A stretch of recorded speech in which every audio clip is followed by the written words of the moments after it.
අද මම මේ කර්මය ගැන කෙටි ඇදින්වීමක් කියන්නම්. මොකද මේ කර්මය කියන එක අපි බොහෝ දෙනෙක් සඳහන් කරනවා. අරයාගේ කර්මයේ හින්දා තමයි යාට එහෙම උනේ. යාට පුදුම කර්මයක් එයා ගෙවන්නේ. නැත්තම් උගේ කර්මේ ඒ වගේ වචන භාවිතා කරනවා. මේ කර්මය කියන එක නරකම නෙවෙයි. හොඳ නරක දෙකම කර්මය කියන කොටසට අයිති වෙනවා. එතකොට මේ කර්මය කියන කොටස අයිති වෙන්නේ තමන්ගේ චේතනාව මත. කර්මයක් සකස් වන්නේ චේතනාව මත.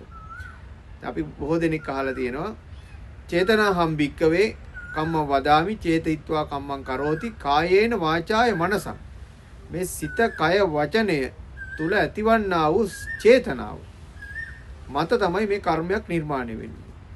අසංවර චේතනාන ඒ මොහොතේ අපිට ඇති වෙන චේතනාව සිතින් අපි රූපයක් දැකලා අප තුල ඇති වෙනවා නම් යම්කිසි ආකාරයේ රාගික චේතනාවක්, අසංවර චේතනාවක්, නරක චේතනාවක්, අන්න එතනත් කර්මය අපි කරන ක්‍රියාව ඒ චේතනාව මත තමයි මුල් වෙන්නේ. අපිට එන අයිඩියා එක මත, අපිට එන අදහස මත තමයි ඒ රූපය දැකලා අපිට එන අදහස.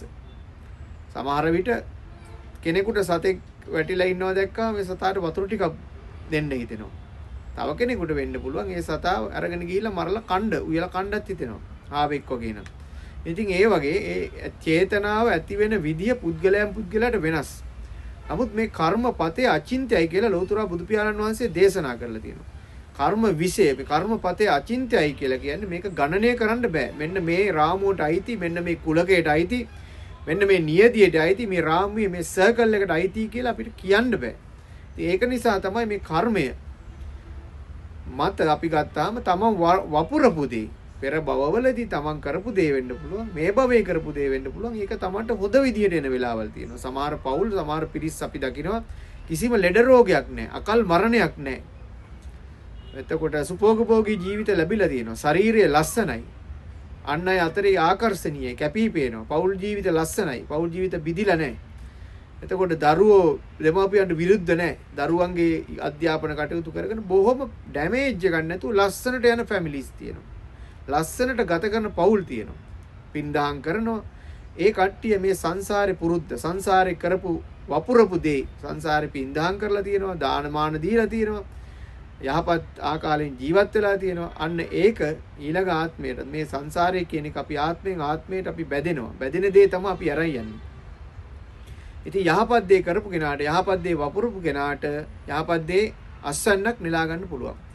ඒක දැකලා යම්කිසි කෙනෙක් ඊර්ෂ්‍යා කරනවා නම්, ක්‍රෝධ කරනවා නම්, වෛර කරනවා නම්, එහෙම නැත්නම් යටිබූට්ටු මොකක් හරි ගේමක් ගන්නම් කියලා මේ මොනවා හරි ඒ පුද්ගලයින්ට හිරිහැර කරන්න, බාධා කරන්න බලනවා නම් ඒ දේවල් තුලින් තවත් අකුසලයන් තමයි කරන කට්ටිය බලාපොරොත්තු වෙන්නේ. අපි දේශීය වෙන්න පුළුවන්, විදේශීය වෙන්න පුළුවන්. අපි සැපවත් විදියට ඉන්න පවුල් දැකලා තියෙනවා. පුද්ගලයන් දැකලා තියෙනවා. ඒ පුද්ගලයන් මේ ආත්මෙත් හොඳට දන් දෙනවා. හොඳට අනුන්ට උදව් කරනවා. යහපත් ජීවිත ගත කරනවා. ඉතින් අපි තුල ඇති වෙන්න ඕන බොහෝ විට මේ සංයමයක්. ආයතන වල සංයමයක්. ඇස, කන, නාසය, දිව, ශරීරය, මනස කියන මේ ආයතන තුල අපිට දකින හැමදේම අපි කරන්න හොඳ නැහැ. ඇහෙන හැමදේම අපි ක්‍රියාත්මක කරන්න හොඳ නැහැ. ඒක කේලමක් ඇහුවා කියලා ඒක කේලම තව කෙනෙකුට කියනවා. කියලා ලොකු විනාශයක්, ලොකු ගින්නක් ඇති කරනවා. නමුත් අපි දෙයක් අහනකොට ඒක අපි අහපු දේ අපිට කනෙන් අහලා අපි ඒක විශ්ලේෂණය කරන්න ඕන, ගවේෂණය කරලා බලන්න ඕන. මේක ඇත්තක්ද බොරුවක්ද, මම මේක කිව්වොත් මොකද්ද මේක ලැබෙන ප්‍රතිඵලය?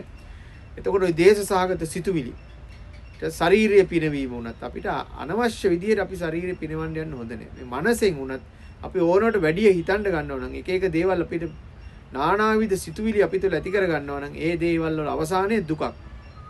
ඒක තමයි මේ කියන්නේ චේතනාහම් භික්කවේ කම්මං වදාමි චේතයිත්වා කම්මං කරෝති කායේන වාචාය මනසං.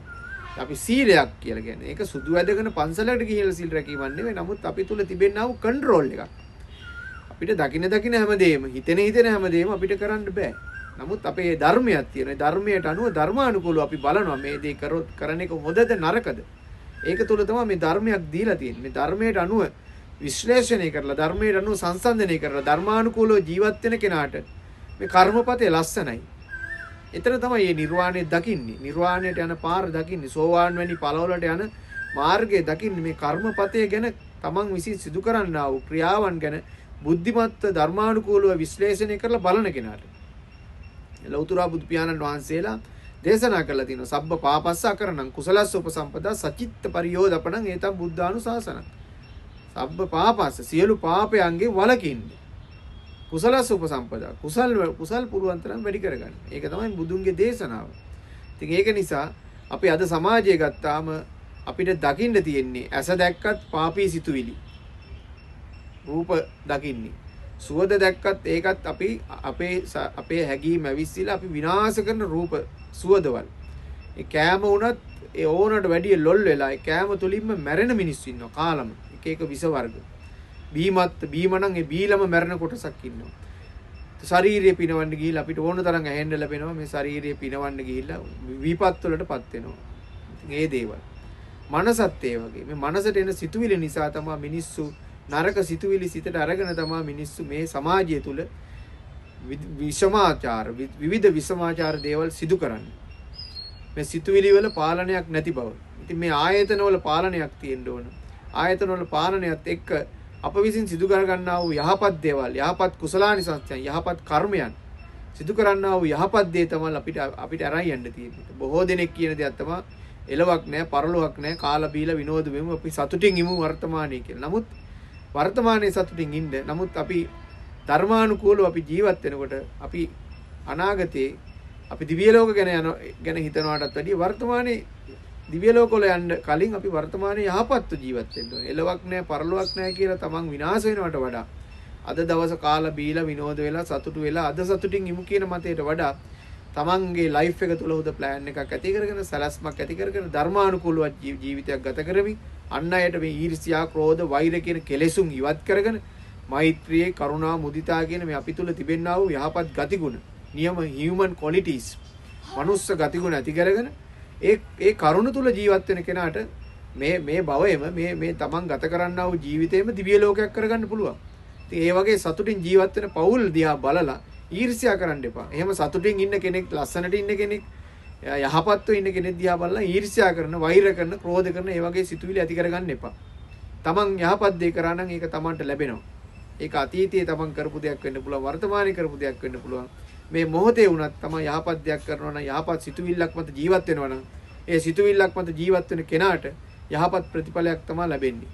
ධර්මයට අනුව හිතන්න, ධර්මානුකූලව ජීවත් වෙන්න. ඔබ සියලු දෙනාටම තෙරුවන් සරණයි.